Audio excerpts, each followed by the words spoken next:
All right, I need you to pay close attention to this clip.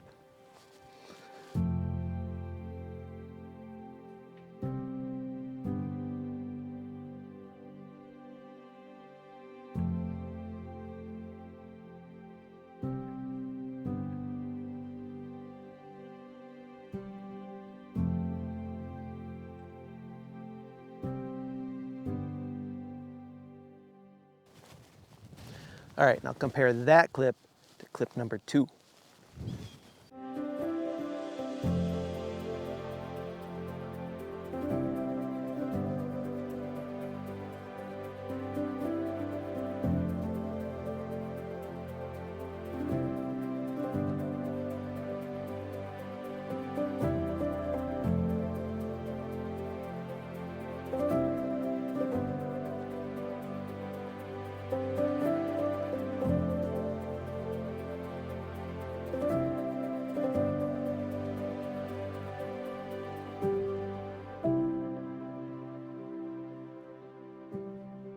All right, one of those clips was from a drone I paid $2,000 for. The other one was from this right here. This is the Ruko F11PRO 2, and it comes in right around $500. Hey everyone, Randy here for Go Midwest Fishing. And if you're not familiar with my channel, I make a lot of fishing videos. And one of the key components to that is getting good drone footage.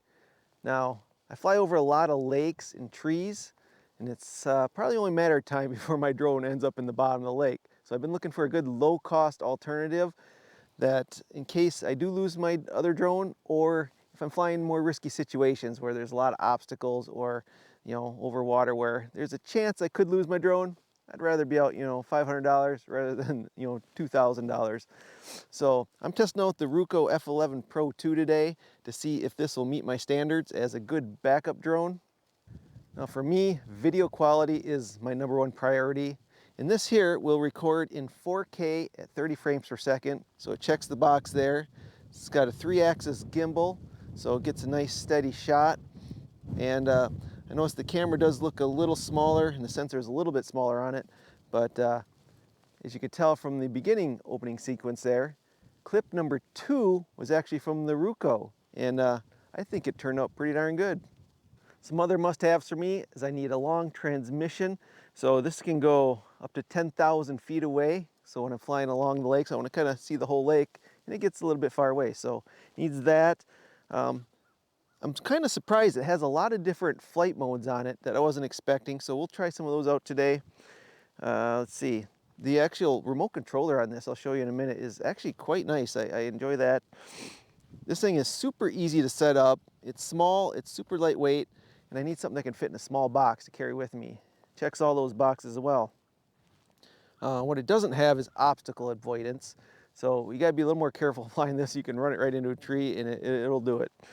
It's got good flight time. It'll run 35 minutes per battery. It comes with 2 batteries, so you get 70 minutes of flight time out of it. One thing I was curious about, it does come with remote ID. So it is legal to fly here in the US, and I have this all registered and everything with the FAA, so it's ready to go. So I'm gonna be doing a little test flight here, and I'll show you what it looks like on the remote, and I'll just screen record my phone, what you can see on there, and we'll do a little flight together and see how it works. All right, start with a look at the controller here. What I really like about this is how it holds the phone. It's got this little holder on top, and it holds my bigger phone, where my other controller, I have a hard time fitting it in there. This one works really well, and it has a little cord hookup right there, so it's very easy. And a nice big controller, easy to use. Pretty simple, actually, overall. So let's turn this thing on. So to turn the drone on, you just push the little button on the battery here and hold it till it beeps like that. I'm gonna right on the back of my truck there because it's a bunch of snow on the ground here and it's not a very good place to take off. So then to turn this on, press it once, press it again, and hold it down. And it's gonna beep until it connects with the drone. And the phone automatically starts up with the app. Get an advertisement. Yeah. So we'll wait for it to connect. Being that it's on a truck, it might get some magnetic interference, so it might want me to calibrate that first. Right, hit control. Sorry, the program is abnormal. I don't know what that was doing. Control. Clear cache for Ruko Mini. All right. The app has a bug, it says. I've flown this like twice now, and it worked good both times. And open app. So I don't know what this is. It had a little bug or something. All right, we are back. Had a little technical difficulty there. What happened is there was a bug in the app. So I contacted Ruko, and within hours heard back from them, and they gave me a new app with the bug fixed in it, so everything works now. So their customer service there was great. So real quick fix there. All right, everything's off. I'm screen recording my phone here, kind of show you how to take this thing for a test flight. So I'm going to turn on the drone. You just push the battery button there. You hear it beep. Hit the power button on the controller. Okay, it looks like it's got GPS signal now. It's just creating the link between the controller and the drone. All right, now we hit the control button. GPS and that's what mode. wasn't working before. When I hit the control, it quit. So now that all works good. And you can see there's my truck tire right there. All right, so I brought out just a little board there so I can put it on the ground instead of flying it off my truck. That should work a little better. We'll see how it returns to home too.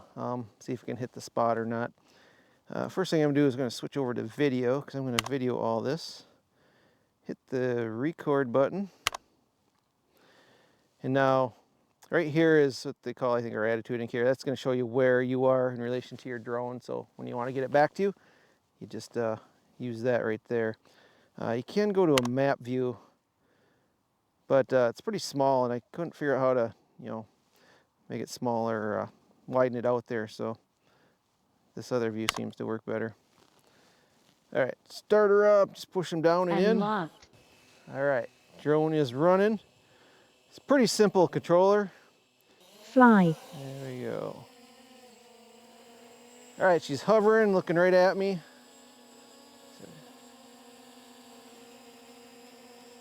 It's not quite as windy as yesterday. It's supposed to get super windy later, so we'll see what it's like up higher. There we go. All right, let's go up and see what we can see.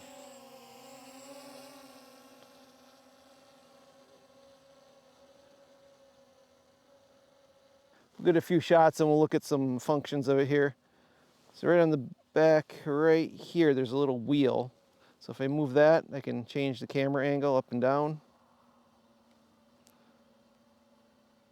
This will spin to the left, spin to the right. This will go backwards, forwards. Point the camera down more, as you can see. There we are, right there. And this is, yaw to the left, yaw to the right. Cool, yeah, the wind's picking up now, so we'll see how steady she holds. So now, if we hit this button here, these are all the options we have. The one I use the most would probably be GPS follow. And in this one, I notice it follows where the controller is per the GPS. So let's get it down here a little bit lower, and I'll have it chase me around, see how well it holds. Back her up a little bit. Give it some room. I do have some trees around here, so I'm gonna have to watch out for that. All right, let's try this. GPS follow. Already. Let's go see if it follows me.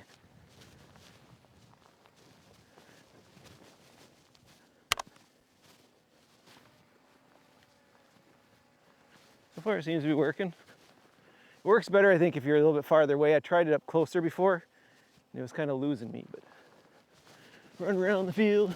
Go this way. See, it does take a little bit to start turning, but if you have a wider field of view there, it should be able to keep you in track.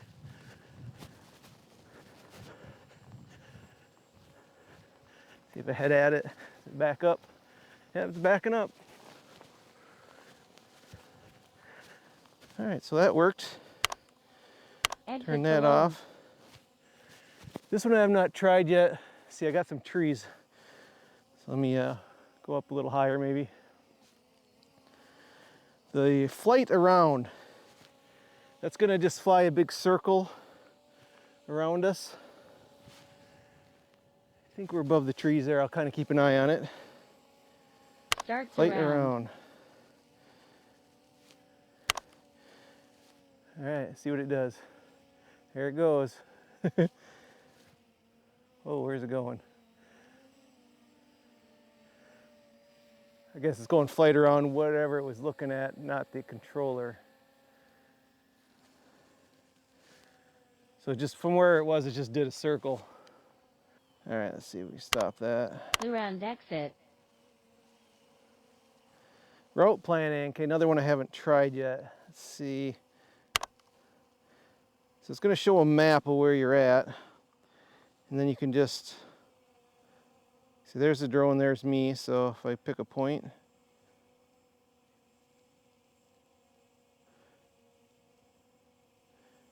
just kind of make a circle. Okay, we drew. Oh, so you have to be above 15 meters, it says. So I gotta go up higher. Okay, now, there you go. So you just hit that button right there. Now it's gonna fly, it's showing where the drone is, flying the waypoints. Kind of see it in the corner of the screen. Now it's turning and going. That's kind of cool. I kind of like that feature. It'd help if I had a little better map to make the waypoints with like a satellite view or something. Yeah, I can see it up there. It's going and stopping, turning, and then going again. But yeah, it makes it so he has to be so high so it doesn't hit any obstacles probably. And it's going to waypoint number 5.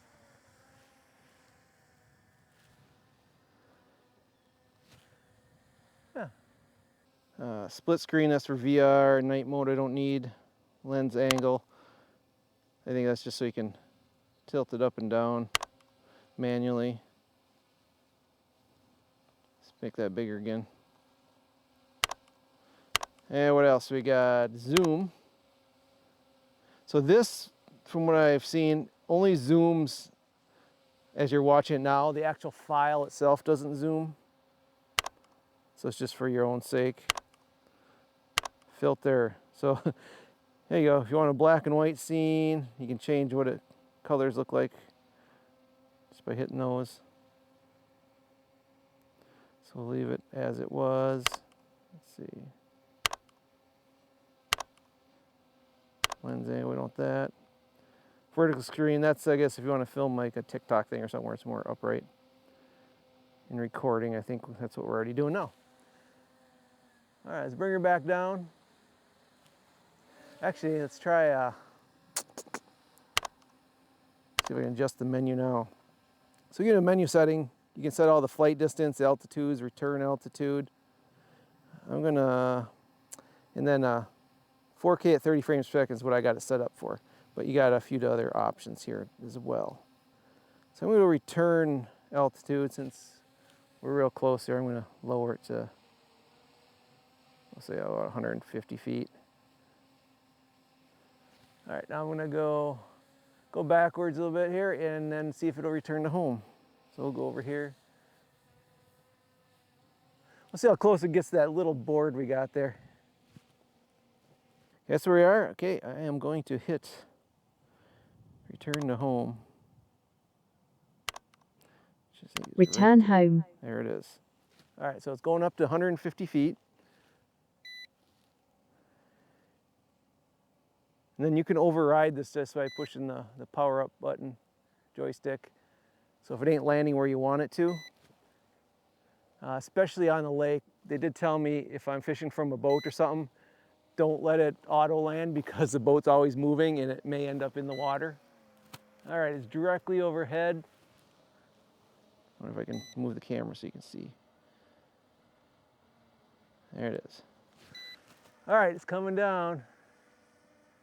Stop, return home. Descend. There he goes. See the little board right there? Let's see how close it gets.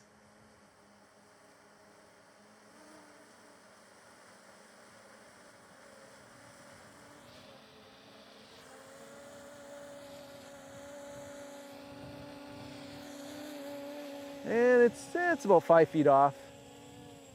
All right, I'm gonna override it. Cancel this. There we go. So over it, it's just a few feet off, not too bad. There I am. So I notice when it hovers, it does wander just a little bit. It kind of doesn't hold perfectly steady. Got a little wind here. Not too bad. But when I'm on a boat, I usually like to catch it by hand. So let's try that. And this thing doesn't have any sensors. My other drone will try to get away from me. This one I can just walk up to and grab it. Real easy. All right, my final thoughts on this little drone is I think it's going to make an excellent backup drone. And if you've got a budget in mind and you're just starting out, great first drone for you too. It does pretty much everything I expected it to do at this price point. The main thing is it doesn't have obstacle avoidance, so you got to make sure you don't fly into trees and stuff like that. So I will say it is not quite as steady as my other drone, but like I said, it's a third of the price, a quarter of the price. So I wasn't expecting it to be rock solid, and it did really well. So overall, I think it performed really well. Had a couple little hiccups there with the app, but got that fixed right away, no big deal. And as far as it flying, it's not quite as rock steady as my other drone, but I said at this price point, it's actually a really good drone for the money. And I only had one other hiccup with it. When I was flying over the lake, I was quite a ways away, and for some reason, I don't know if it was the camera or the drone, but it suddenly just went on a tilt and just kind of was flying sideways for a minute. It eventually corrected itself and got back to normal, which I'm not sure what that was doing, but I noticed my experience flying drones is they all seem to have a little glitch here or there where they'll kind of fly crazy for a minute and then correct themselves. So pretty much normal for these drones, I think. So again, my number one priority with this drones is it has good video quality so I can use it to make videos and upload so you guys can see it. And this one, I think, speaks for itself. I'm going to leave off with some additional drone footage that I got with this so you can see it for yourself. Everyone, thanks so much for watching. We'll see you next time.